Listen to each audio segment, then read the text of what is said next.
ڕێز و سڵاو بینەران و گوێگرانی خۆشەویستی تەلەڤیزیۆنی کۆمەڵام کاتە و گشتکاتێکی ژیانتان پڕبێت لە شادی و کامەرانی. هاتوومەتەوە خزمەتتان بۆ پێشکەشکردنی بەرگە و بابەتەکانی بەرنامەی دیدار و ڕاڤە. عزیزان لە ئەڵقەیەم هەفتەیە بەرنامەکەماندا بەشی دووهەمی وتوێژێک گوێبیست دەبن کە لەلایەن بەڕێزان ئەنوەر حسێن باسگر و پەرژین ئەحمەدەوە ئامادەکراوە.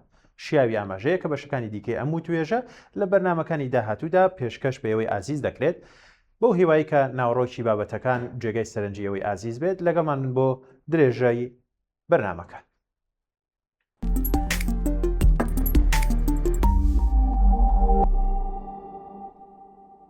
ڕێبوار مۆسلێح شێخولئیسلامی شاعیرەڵێت ئەو خەباتە گەرم و گوڕان نەگەر کێشە نەبوو بۆ هونەر و شێعر و ئاواز بەڵکو خۆی هەوێنی بەرهەم و شێعرەکانم بوون. دەواازەی دووهەم ئەدەب و نۆستالۆژیا. پرسیار یەکەم بەم شێوازە دەست پێ دەکات کە ئاڕاستەی ڕێبوار کراوە لە دیوانی گەشتێک لە کوردستان. شعرەکانی تۆ ڕنگ و بۆن و بەرامەی کوردبوون و زاڵبوونی هەستی نەتەوەی تێیدا زۆر بەرچاو دەکەوێت، وەکو شعرەکانی هەورامان، مەریوان، سناس، سەقز، بانە و بۆکان و لادێ. ئەمانە پەیوەندی بە نۆستالۆژیای هەستی نەتەوەی تۆ هەیە، وەکو جوگرافیاش ئەمانە ناویان کوردستانە کەچی لە دیوانەکانی دواتردا پشت لەم نۆستالۆژیا و جوگرافیانەتەوەی و نیشتیمانیە دەکەیت و هەموو ئەدەب و هونەرەکەت دەخەیتە خزمەتی بابەتی چینایەتیەوە. وەڵامی ڕێبوار بەم شێوازەیە: دەربەزبوونی من و بەرهەمەکانم بۆ دۆزی کورد و ستەمی نەتەوایەتی ناچێتە خانەی ناسیۆنالیزمەوە. کۆمۆنیستەکان هەتا بووە بە ڕوونترین شێوە دژی ستەمی میلی بوون و خەباتیان کردووە لە دژی ئەم ستەمە، نەک هەر بە شیعر و هونەر وەکو من هەستی کۆمەڵانی خەڵکیان بەرامبەر بەو ستەمە هەژاندووە، نەک هەر ئەمە بەڵکو بە لێکدانەوەی مێژوی و تیۆریش ڕێگای سەرکەوتنیان بۆ ئەم خەباتە ڕوون کردوێتەوە. ئەو ڕاستیەش دەسەلمێنم کە بەرهەمەکانی من هەتا دێ زیاتر بەلای ڕێبازی کۆمۆنیستە دەچێت و لە سەرەتاشەوە هەندێک لەم بابەتە لێڵی و ناڕۆشنی پێوە دیارە، بەڵام منیش وەکو کۆمەڵەکەم بە پرۆسەیەکدا تێپەڕبووم کە پێمان دەگوت تەلاقی گرایشات یان بڵێن لێک ئاڵانی ڕەوتەکان. ئەمە لای ئێمە گرفتێک بوو کە لە سەرەتاوە گەرچی هەر بە کۆمۆنیزم گۆشکرابووین، بەڵام خۆمان بە تەواوی لە ناسیۆنالیزم گیان نەکردبەوە. گەرچی لەباری بۆچوونیشەوە خۆمان لە ناسیۆنالیزمی ئێرانی جەبهەی میلی لە یانگرانی مستەدەق و ناسیۆنالیزمی کوردی لە یانگرانی بارزانی و حیزبی دیموکراتی و کاتیش ئێران بە جیاواز دەزانی، خۆمان بە جیاواز دەزانی. زۆر بەڕوونی لە بیرمە کە چۆن کاک ئیسماعیلی شەریفزادە بربەرەکانی ئەمیری قازی دەکرد. ئەمیر برازای قازی محەممەد بوو، ئەو دەم لە ساڵی 1960ەکان لە زانکۆی حقوق دادوەری زانکۆی تاران دەیخوێند و بە نوێنەری حیزبی دیموکراتمان دەزانی کە لە زانکۆ بوو. ئیسماعیل لە زانکۆی تەکنیک فەنی دەیخوێند و بەرامبەر بە ئەمیر داکۆکی لە سۆسیالیزم دەکرد.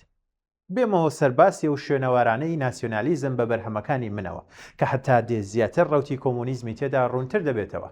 من ئەمانە بە بەرهەمی ئەو گەشە و بەرەو پێشچوونە دەزانم کە کۆمەڵە خۆیشی پێیدا تێپەڕ بوو هەتا گەیشتە کۆمۆنیزمی کاریگەری، واتە ناتەباییەک لێرەدا نابینم. پرسیارێکی تر کە ڕاستی ڕێبوار دەکرێت بەم شێوازەیە: پرسیارێک بکەم، ڕەنگە نیگەرانیش بکات، بۆچی ئامادە نەبوویت شیعرێک بنووسیت بۆ گیان لە دەستدانی دکتۆر عەبدوڵڕەحمان قاسملۆ و شەرەفکەندی بە پێچەوانەی ئەو هەست و حەماسەتی بۆ جەعفەری شەفیعی و شوان و مام ڕەحمان هەتبوو؟ چی ڕێگەی پێنەدایت ئەم کارە بکەیت لە کاتێکدا لە کاتی تیرۆری قاسملۆ ڕابەری بزوتنەوەکەی ئێوە مەنسووری حیکمەت بە ناوی کۆمەڵە و حیزبی کۆمۆنیستەوە پرۆتستۆی ئەو کارەی کرد و ڕاگەیاندنیدا؟ وەڵامی ڕێبوار بەم شێوازەیە لێرەدا: شەرەفکەندی و قاسملۆ ئایا قارەمانن؟ بە تایبەت قاسملۆ کە هەڵگرسێنەر و ڕێبەری شەڕێکی نەگریز بوو دژی کۆمەڵە و لەو شەڕەدا دەیان پێشمەرگەی کۆمەڵە گیانیان بەخت کرد. لە کۆتاییشدا ئەو شەڕە بە پێشنیاری ئاگربەستی یەکلایەنەی کۆمەڵە ڕاوەستا. تا ئێستا نەمبیستووە حیزبی دیموکرات ملی بۆ ئاگربەستە دابێت. وا دیارە لەبەر تێکشکانی هێزەکانی لەو شەڕەدا ئیتر نەیتوانیوە درێژەی پێ بدە. پەیامی لە بەیەک بۆ خومەینی قاسملۆ شەرمێکی مێژوویە لەسەر کەسایەتی قاسملۆ و لەسەر حیزبەکەی. ئێستاش ئەوە لە بیری جەماوە نەچوەتەوە. من هەندێک لە نزیکتریشەوە کارنامە و بۆچوونەکانی قاسملۆ دەناسم. بە درێژایی کار و خەباتم لە ڕادیۆی کۆمەڵەدا بە یارمەتی دکتۆر جەعفەر کە ڕەخنەنامەیەکی پڕ و پەیمانی نووسی لە سەر کتێبەکەی قاسملۆ بە ناوی کورتە باسێک لەسەر سۆسیالیزم پرۆپاگەندەی ئەومان بێ مایە دەرکرد. ئیتر چۆن هەست و سۆزم بەرەو قاسملۆ بجوڵێت؟ شەرەفکەندی هاوبەشی تاوانی هەموو ئەمانە بوو. کتێبەکەی لێ دەرچێ جگەر لەوەی کارێزمای قاسملۆیشی نەبوو.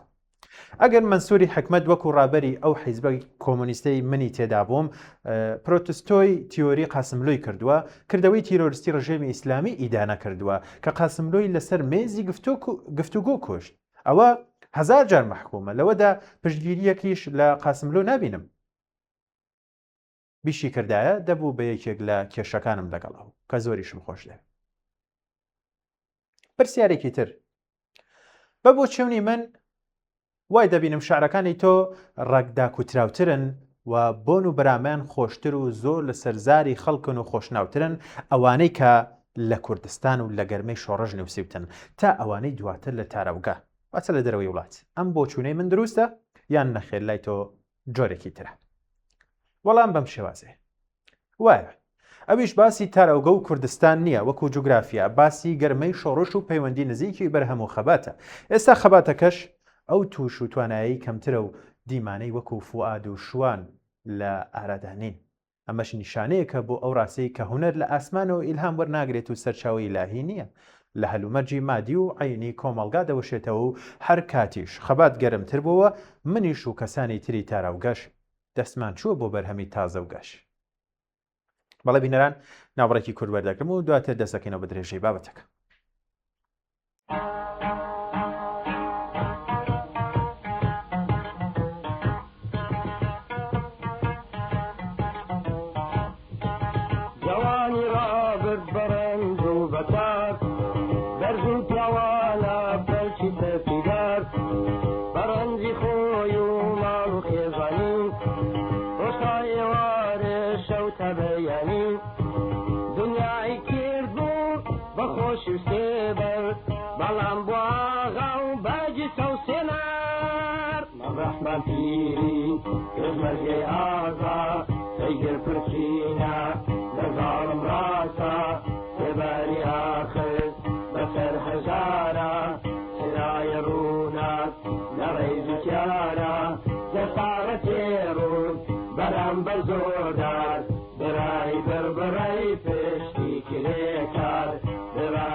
شهيدون أما فيكبو مرجي بابوكر قلشي أو دورة خويا نا يخور نعم رحمة فيري تزمر قيام کینە لە زاڵم ڕاتە تێبەری ئاخر بەسەر هەژارە چرایە ڕوونا لە ڕێز و تیارە دەسارە تێڕوت بەرام بە زۆردار برای بربەرەی پێشتی کرێکار برای بربەرەی پێشتی کرێکار.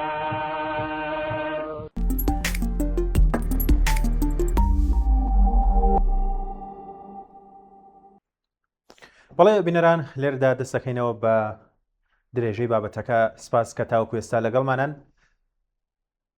لێرەوە دەست پێ دەکەین کە بەشی سێم واتە دەواازەی سێم ئەدەب و بیرەوەریە.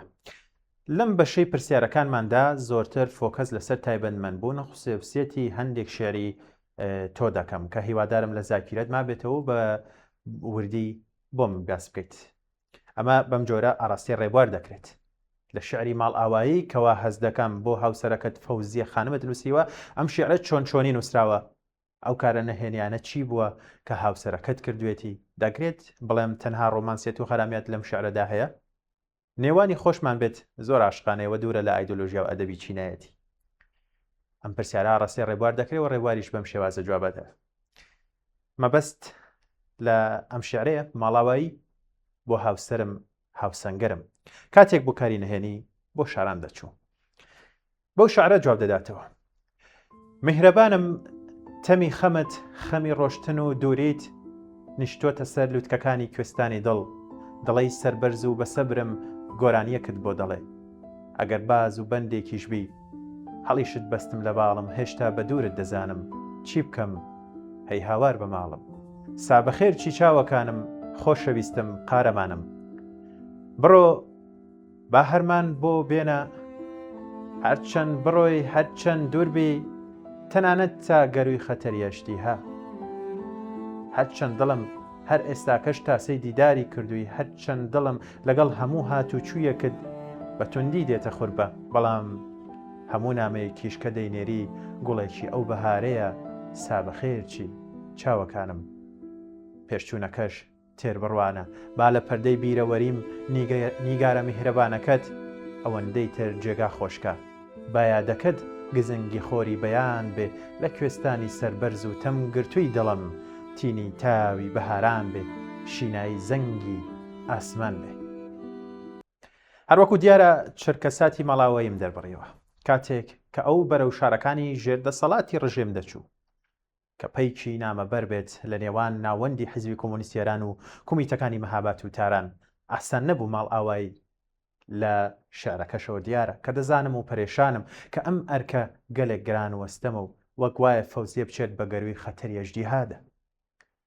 غەرامێت لەم شێعرەدا ئاشکرایە لە هەمان کادا باوەڕ بە ڕێگا و چوون بە پیری خەتەری گیانیش لە پێناوی خەباتی چینایەتیماندا نوێندراوە. ئایا بەڕای ئێوە ئەمە دوورە لە ئایدۆلۆژیا و ئەدەبی چینایەتی؟ کاتێکیش کە دەڵێم خۆشەویستم قارەمانم بڕۆ بەهارمان بۆ بێنە یان ئەڵێم هەموو نامەیەکیش کە دەینێری گوڵێکی ئەو بەهارەیە. کاتێک هونەر دەربڕینی هەست و هۆش بێت شێعر بێت مۆسیقا ئاواز وێنەگری بێت یان هەر ژانەرێکی تر کاتێک ئەم دەربڕینە هەست و هۆشی کرێکاری وشیار بێت یان کۆمونیستێکی خەباتکار بێت و لە خوێندنەوەیشدا هەست و هۆشی لەم جۆرە بزوێت بەرهەمێکی چینایەتیە یان نە. کاتێکیش هەست و هۆشی عەشایەرێکی ژن دوژمن بێت و بە شەپلاغ لە سەربینی بووکێک بدات و مندا چڵەکێنێت ئەویش هونەری چینایەتی و بۆ کەسێکی ژن بەکەمزان مەستی و خوماری دێنێت. بۆیە شعری غەرامی ئاوازەکەی خالقی کە نۆبووکی شلوشێواوی بە شەپلاخەی زاوای پێجوانە ئایدۆلۆژیا و ئەدەبی چینایەتی عەشایەری ژن دوژمنە. شعری منیش کە هەراسانە لە گەروی خەتەری ئەژدیهای ڕژێمی سەرمایی ئیسلامی کاتێک خۆشەویستە کۆمونیستەکەم نێزەی پێ و بەرە و گەروی ئەژدیها ئاخێز دەکات هەر ئایدۆلۆژیا و ئەدەبی چینایەتیە بەڵام لە جۆرێکی تر.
بەڵێ بینەران لێرەدا پرسیارێکی تر ئاڕاستی ڕێبوار دەکرێت کە بەم جۆرەیە.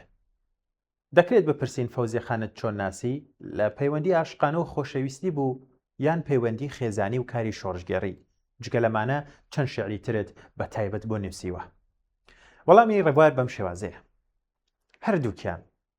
فەوزیە لە قوتابخانەکانی مەریوان مامۆستایەکی خۆشناو بوو. منیش لە سنە کە بنەماڵەی فەوزیە لەوێ بوون کاری بەرنامە بوو جەم دەکرد. خوێندنی زانکۆی ئابووری بوو، بڵێن خوێندکاری زانکۆی ئابووری بوو، بۆیە ئەو ئیشەی دەکرد. یادی بەخێر، برای گەورەی فەوزیەش هاوڕێی خەباتم بوو، هاتو چوومان هەبوو. من لە سەفەرەکانمدا بۆ مەریوان ئەوم دەدی و وە چوومە پێش. ئەویش منی پەسەند کرد و یەکەوتین. جاجار سەر دەنێمە سەری و دەڵێم هاتنت بۆ مەریوان بۆ کار نەبوو، بە شوێنمندا هاتی بۆ مەریوان. لە کۆتاییشدا دەپرسێت چەند شیعری ترم بۆ نووسیوە. 3-4 شیعری تر هەر لە کۆبەرهەمەکەمدا بۆ ئازادی هەن، هەندێکی شیان نەماون. ئەوەی هەردووکمان زیاتر چووینە سەری شیعری نامت نایە بوو، ئەویش هەر پڕە لە ئیشق و لە باوەڕ و دڵ ڕاوچێ خەتەر یەشدیها کە فەوزیە بەنێزەوە بە گەرویدا دەچوو. لە لاپەڕەکانی دواتری ئەم گفتوگۆیەدا ئەم شیعرە سەر هەڵدەداتەوە. پرسیارێکی تر بەم جۆرێ لە شیعری وەڵامی نامەکەی ڕووناک کە بۆ خانمێک نووسیوتە، خانم سەعیدیەی نەسیمی کە هاوسەرەکەی و براکەی گیانیان لەدەستدا و کچەکەی لە شار جێهێشت، ئەم شیعرە چۆن لەدایک بوو؟ مەبەسمە ئەوە بڵێم خاتو نەسیمی خۆی ئەم حکایەتەی بۆ گەڕایتەوە یان دەماودەم بیستوتە؟ ڕێبوار بەم جۆرە وەڵامیان پرسیارەدات. بیرۆکەی ئەم شارەم هی هاوڕێ سعدیەی نەسیمی بوو بۆ کیژۆڵە ساوەکەی ڕووناک. بەڵێ هاوڕێ سعدیە خۆی ئەم حکایەتەی گێڕاوەتەوە بوون.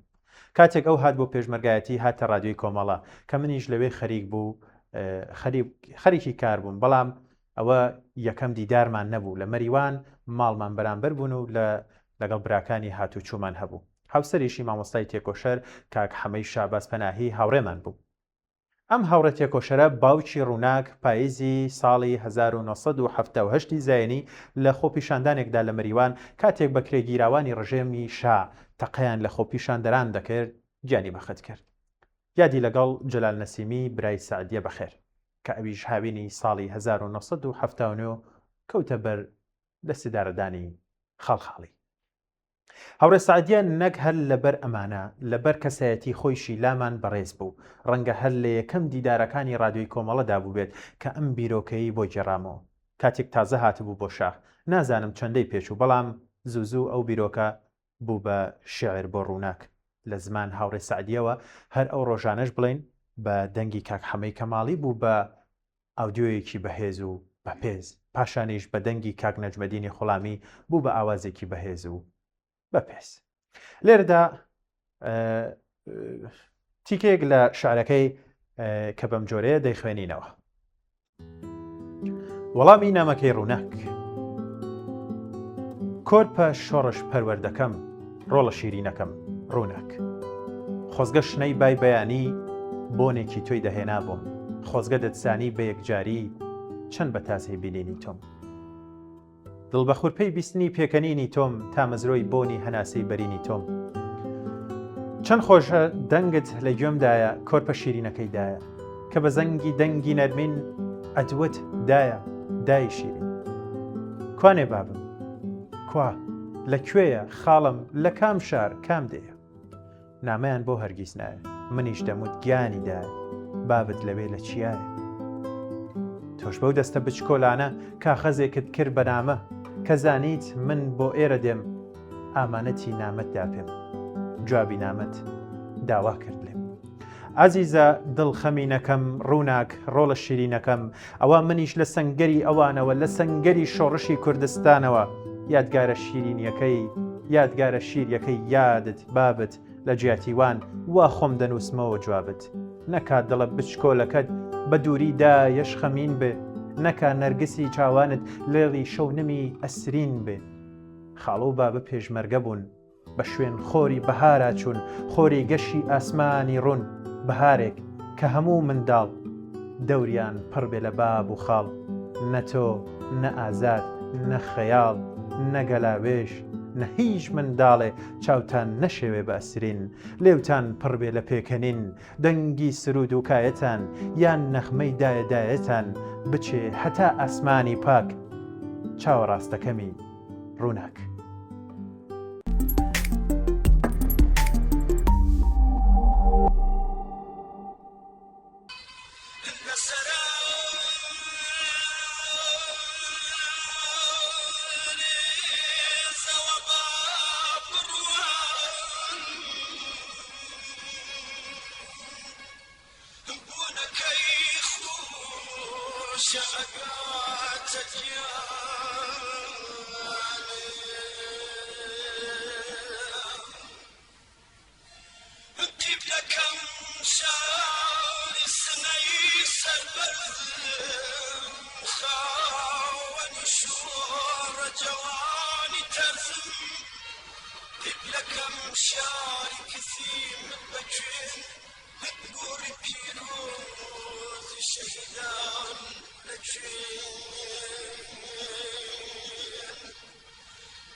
لە قسەکردن لەسەر ئەم شێعرە پێم خۆشە باسی دەورانی خۆت و بارودۆخی ژنان و پێشمەرگەکانی کۆمەڵە لە ناو ئۆردوگاکانی سەفرە مالومە ماوەت و زەرگوێز بکەیت. ئەمە پرسیارێکی دیکەیە کە ئاڕاستەی ڕێبوار دەکرێت و ئاویش بەم جۆرە وەڵام بەو پرسیارە دەداتەوە.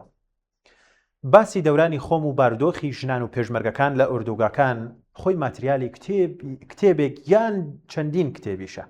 بە کورتی باسی بکەم، خۆم لە گەشترین سەردەمی خەبات و داهێنەری شعریمدا بووم. وەک کاری ڕێخستنیش لە ڕادیۆی کۆمەڵە و دواییش ڕادیۆی حیزبی کۆمونیستی ئێران کارم دەکرد. بەڵام ئەو شێعر و سرودانە و چیرۆکەکانی ئاسۆی شۆڕش کە لەسەر ڕوودا و ڕاستەقینەکانی شۆڕش دەمنووسین گوێگری مشتاقیان زۆر بوون. شەوی شێعریشم دادنا. ئێوارە کۆڕی شعر خوێندنەوە لە ئۆردوگاکان ئێستاش هەر لە بیرەوەریە خۆشەکانمە. لەم کورتەیەشدا شایانی باسە کە کارم بێکۆسپ و بێگرێ نەدەچووە پێش. هەندێک شێعر و بەرهەمم بڵاو نەدەبوونەوە و کێشەم لەگەڵ بە پرسەکان کەم نەبوون. بەو بارشدا هەندێک بابەت بڵاو دەکرانەوە کە بەلای منەوە بەجێ نەبوون. ئەمانە مایەی هەندێک بیر و ڕای جیاواز بوون کە لە پێشەنگ گۆڤاری کانونی هونەری کارگەریش ڕەنگیان داوەتەوە. سەبارەت بە بارودۆخی ژنانیش گەلێک نووسرا و کتێب هەن. کۆمەڵە و دواییش کۆمونیزمی کارگەری گەشترین و ڕوونترین بۆچوونی لەم بابەتەوە هەبوو. کۆمەڵە پەنای ژنانی ستەملێکراوی کوردستان بوو کە دەهاتنە ناو ڕێخستنەوە و خوێنەوار دەبوونە پێشمەرگە و بەکار بەدەستی کۆمەڵە و گەلێک دەستکەوتیان هەبوو. هەندێکیان دواتر لە ئەوروپا بەرزەفڕتریش بوون و هەتا پەرلەمانی سوید و ناوبانگی بەرزترین خەباتکارانی دژ بە ئاین و پیاوسالاری چوونە پێش و خەڵاتی گەورەشیان پێبڕا. چەکدارکردنی ژنان و هاتنیان بۆ ڕیزەکانی پێشمەرگەی کۆمەڵە خۆی دەستکەوتێکی گەورە و گرنگ بوو. بەڵام ئەم ڕوونترین بۆچوونەش کە گەلێک لەڵی تێدا بوو، پیاوسالاری لای ژن و پیاو لەم بسووتنەوەیە هێشتا کۆچی دوای نەکرد بوو بەداخەوە، بە تایبەت لای هاوڕێیانی پیاو هێشتا مابوو. مەیدانێکی 10,000 ساڵەی دوژمنی ژن دوژمنی بڵین بە ئاسانەی خۆی بەدەستەوە نەدەدا. بیرەوەری تاڵ لە چەشنی خۆکوشتنی ژنێکی پێشمەرگە کە بێ هاوسەرگیری دووگیان بوو قوربانیکی ئەم نەریتە نەگریسە بوو کە هەرگیز لە بیری ناکەم. ئەمانە جێگەی لە کۆڵینەوەی گەلێک زیاترە و دەبێت ببنە بانگەوازی بێداری دژی ئەم نەریتە نەگریسە.